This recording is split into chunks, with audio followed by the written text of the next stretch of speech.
सोचिए 15 अगस्त 1947 की सुबह सूरज की पहली किरण गुलामी की लंबी ठंडी और अंधेरी रात को चीर कर ना आई होती तो क्या हम आज़ादी की इस खुली हवा में, इसे खुले आसमान के नीचे तिरंगे के साए में सांस ले पाते। सोचिए अगर हमारे वीरों ने अपनी जवानी, अपना खून, अपना घर परिवार सब कुछ दांव पर ना लगाया होता तो क्या आज लाल किले की प्राचीर पर तिरंगा गर्व से लहरा रहा होता।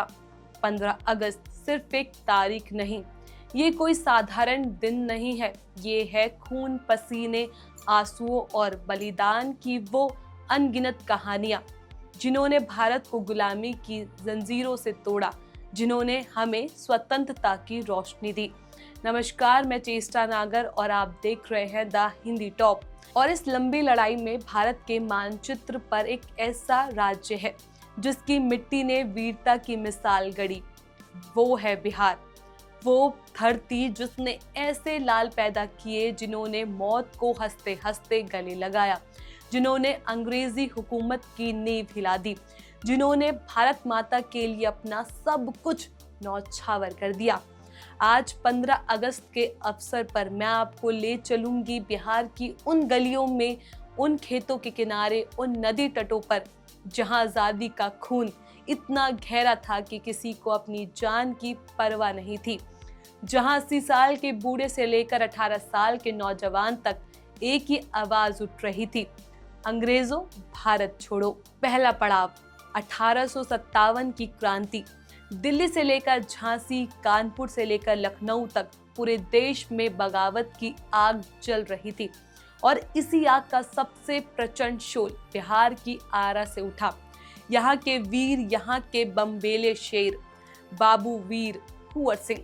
सोचिए 80 साल की उम्र में जब लोग घर की चौखट पर विश्राम करते हैं, उन्होंने तलवार उठाई और अंग्रेजों से मोर्चा ले लिया।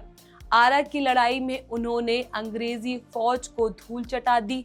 एक बार लड़ाई के बीच उनके हाथ में गोली लग गई, लेकिन अंग्रेजों के हाथ उनका खून न लगे, इसलिए उन्होंने नदी किनारे जाकर अपनी तलवार से घायल हाथ को अलग कर दिया और बहते पानी में बह दिया। ये था उनका जज्बा, ये थी उनकी दीवानगी। कुंवर सिंह ने ये साबित कर दिया कि गुलामी की जंजीरें सिर्फ तलवार, हिम्मत और अटूट विश्वास से टूट सकती है। अब आते हैं 1917 के चंपारण पर। यहाँ के किसान नील की खेती की मजबूरी में तड़प रहे थे, उनकी जमीन बर्बाद हो रही थी, रोजी रोटी छिन रही थी। इसी समय एक दुबला पतला सादा धोती कुर्ता पहने, चश्मा लगाए एक साधारण व्यक्ति आया, मोहनदास करमचंद गांधी। पहली बार भारत में उन्होंने सत्याग्रह का बिगुल चंपारण से बजाया। हजारों किसान उनके साथ खड़े हुए और अंग्रेजी सरकार को झुकना पड़ा। यह सिर्फ किसानों की जीत नहीं बल्कि भारत के स्वतंत्र आंदोलन का एक नया अध्याय था। बिहार ने गांधी को रणनीति दी और गांधी ने देश को एक नई लड़ाई का तरीका। अब आप सुनिए खुदीराम बोस की कहानी, वो नौजवान जो बंगाल में जन्मा लेकिन बिहार की मिट्टी में अमर हो गया। सिर्फ 18 साल की उम्र। सोचिए जहां लोग कॉलेज की किताबें थामते हैं, वहां उसने बम थाम लिया। 1908 में मुजफ्फरपुर में अंग्रेज अफसर किंग्सफोर्ड को मरने के लिए बम फेंका गया, लेकिन दुर्भाग्य से निशाना चूक गया और 2 अंग्रेज महिलाएं मारी गई। खुदीराम पकड़ा गया। फांसी के दिन जेलर ने पूछा, कोई आखिरी इच्छा? वह मुस्कुराया और बोला, बस तिरंगा मेरे साथ हो।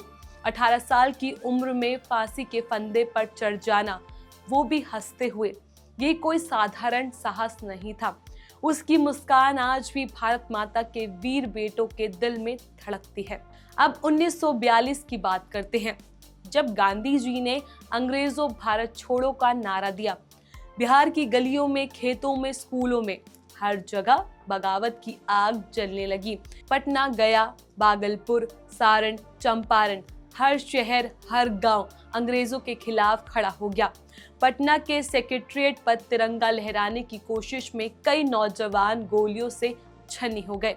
कटिहार के शाहिद साहबुद्दीन ने अपने सीने पर गोलियां खाई लेकिन झंडा नहीं छोड़ा। गया के जगदीश प्रसाद, भागलपुर के श्याम सुंदर सिंह, पटना के सीताराम झा, ये नाम इतिहास के किताबों में छोटे अक्षरों में लिखे हैं, लेकिन बलिदान इतना बड़ा है कि इतिहास भी नतमस्तक हो गया। ये नाम इतिहास की किताबों में छोटे अक्षरों में लिखे हैं, लेकिन बलिदान इतना बड़ा है कि इतिहास भी नतमस्तक हो जाए। और फिर आते हैं जयप्रकाश नारायण, बिहार का सितारा, लोकतंत्र का प्रहरी, अंग्रेजों के खिलाफ लड़े, जेल गए और बाद में भी जब इमरजेंसी आई तो लोकतंत्र बचाने के लिए फिर खड़े हो गए। जेपी सिर्फ एक नेता नहीं, वो सोच है जो कहती है अन्याय के सामने झुकना मत। लेकिन सिर्फ इन बड़े नामों की बात करना काफी नहीं है। आजादी के इस महासागर में अनगिनत बूंदें थी। वो किसान, वो अपनी फसल छोड़कर सत्याग्रह में चला गया, वो छोटे दुकानदार जिन्होंने अंग्रेजी सामान का बहिष्कार किया, वो स्कूली बच्चे जिन्होंने आजादी के गीत गाए, वो माताएं और बहनें जिन्होंने खादी बुनी, जेल गई, अपने बेटे खोए लेकिन हिम्मत नहीं हारी। 15 अगस्त 1947 की सुबह जब लाल किला पर तिरंगा लहराया तो उसमें सिर्फ दिल्ली का रंग नहीं था, उसमें आरा की तलवार का लहू था, चंपारण के खेतों का पसीना था, मुजफ्फरपुर के बम का धमाका था, पटना की गलियों में गिरी लाशों की गवाही थी। उसने पूरे बिहार का खून पसीना मिला था। आज जब हम खुले आसमान के नीचे खड़े होकर तिरंगा लहराते हैं तो याद रखिए, ये आज़ादी हमें मुफ्त में नहीं मिली। यह उस मिट्टी की देन है जिसमें कुंवर सिंह से लेकर जेपी तक और अनगिनत अनसुने वीरों का खून मिला है। यह हमें सिर्फ जश्न मनाने को नहीं कहती, बल्कि जिम्मेदारी निभाने को कहती है कि जिस भारत का सपना इन वीरों ने देखा था, हम उसे बचा कर रखें, उसे आगे बढ़ाएं और आने वाली पीढ़ियों को ये कहानी सुनाएं। आपका बिहार के इन वीरों पर क्या कुछ कहना है? अपनी राय हमें नीचे कमेंट बॉक्स में जरूर बताएं। ऐसी और भी वीडियोस के लिए आप हमारे चैनल द हिंदी टॉप को सब्सक्राइब कर लें। इसके अलावा आप हमें एक्स, फेसबुक और इंस्टाग्राम पर भी फॉलो कर सकते हैं।